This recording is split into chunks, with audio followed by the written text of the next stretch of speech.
L'adjectif démonstratif. Il se caractérise par un C initial, comme s'il portait un voici qui cherche à montrer.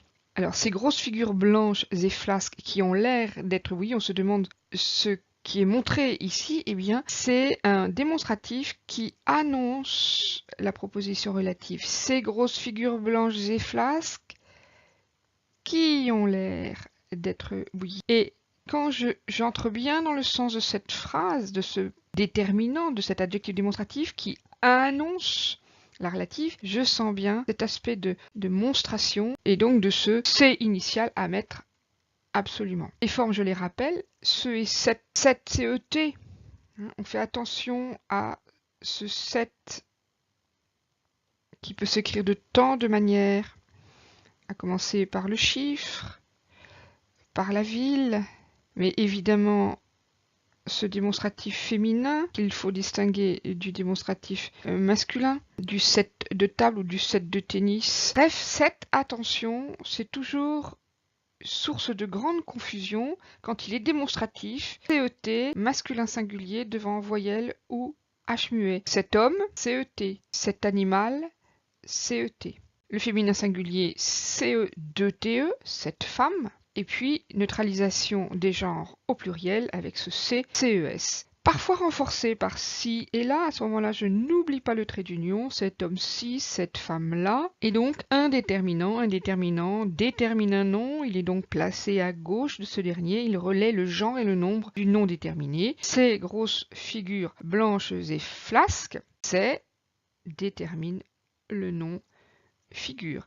Alors, je ne confonds pas C qui s'écrit CES quand il est démonstratif, mais bien différent du CSES, adjectif possessif de troisième personne du singulier, que je différencie du c'est avec un est ouvert et qui s'écrit à ce moment-là C''EST. L'adjectif qualificatif s'accorde en genre et en nombre avec le nom qualifié, avec le nom caractérisé. Il peut être antéposé ou postposé à ce nom qualifié. Premièrement, les adjectifs qualificatifs identiques au masculin et au féminin. Je ne m'occupe donc que du nombre. Et ces adjectifs sont assez faciles à repérer. Ils se terminent par un E. C'est le cas de flasque. Flasque qui détermine le nom figure. Figure féminin pluriel. Et donc flasque ES. Énorme qualifie le nom chou masculin singulier, énorme E. Maigre qualifie le nom tante piquette, féminin singulier, maigre E. Mais là, je précise tout de même les genres, même si l'orthographe ne le montre pas. Maintenant, les adjectifs différenciés au féminin et au masculin. Bien, on a petite, petite qui renvoie à tante, éponge.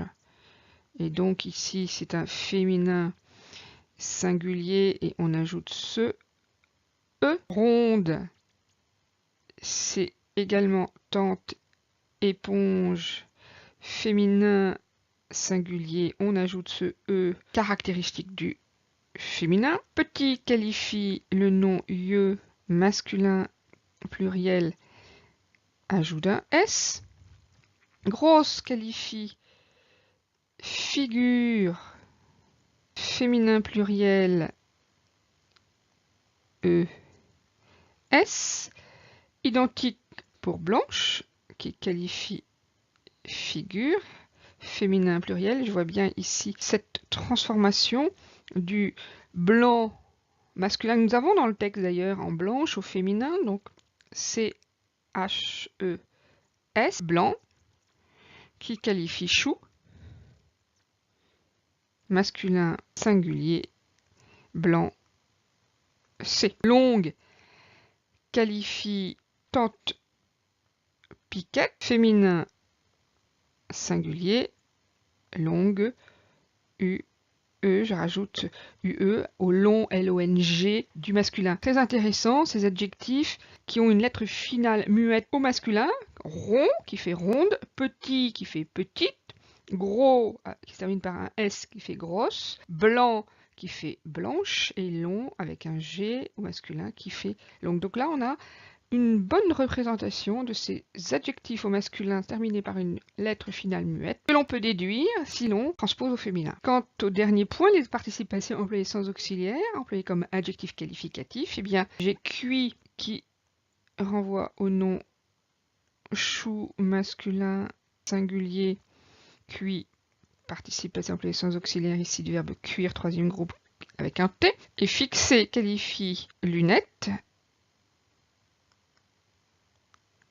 féminin pluriel, fixé, du verbe fixer, ER premier groupe, donc participe passé, et ES. L'article indéfini, les formes, un, une, des, un au masculin singulier, une au féminin singulier, un ballon, un énorme chou, une bouche, une pince à linge, voilà les formes de notre texte. Au pluriel, le plus fréquent bien sûr, c'est le des que nous avons dans des lunettes à monture d'acier. Des détermine bien le nom lunettes, mais un petit peu moins fréquent, mais tout à fait article indéfini pluriel, c'est ce de, DE, qui est une réduction du des, à ne pas confondre évidemment avec deux prépositions, et que je ne trouve que lorsque l'adjectif qualificatif est antéposé. S'il avait été postposé, j'aurais eu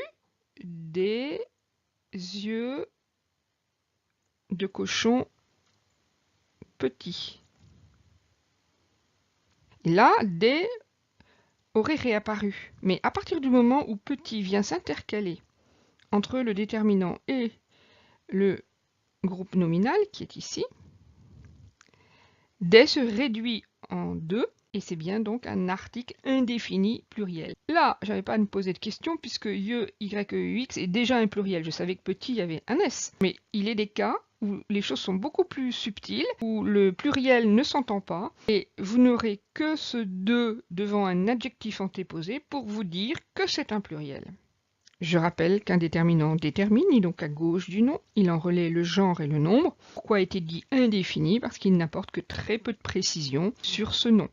D'où cette appellation d'article indéfini. Lorsqu'un nom est employé sans déterminant, sans signal apparent de genre et de nombre, il faut se fier au sens de la phrase et déduire à partir d'elle, donc genre et nombre. Une bouche en trou de serrure. Je vois bien que trou et serrure sont précédés de prépositions, mais n'ont aucun déterminant. Trou de serrure renvoie forcément à une porte avec une serrure, avec un trou de serrure, il n'y en a qu'un de trou, puisqu'il n'y a qu'une serrure. Le sens imposé pour les deux noms, le nombre singulier. Quant à lunettes à monture d'acier, les lunettes évidemment n'ont qu'une seule monture et acier renvoie à la matière, monture faite en acier. Donc dans les deux cas, j'ai bien affaire ici au singulier, comme m'indique le sens de ces deux groupes nominaux.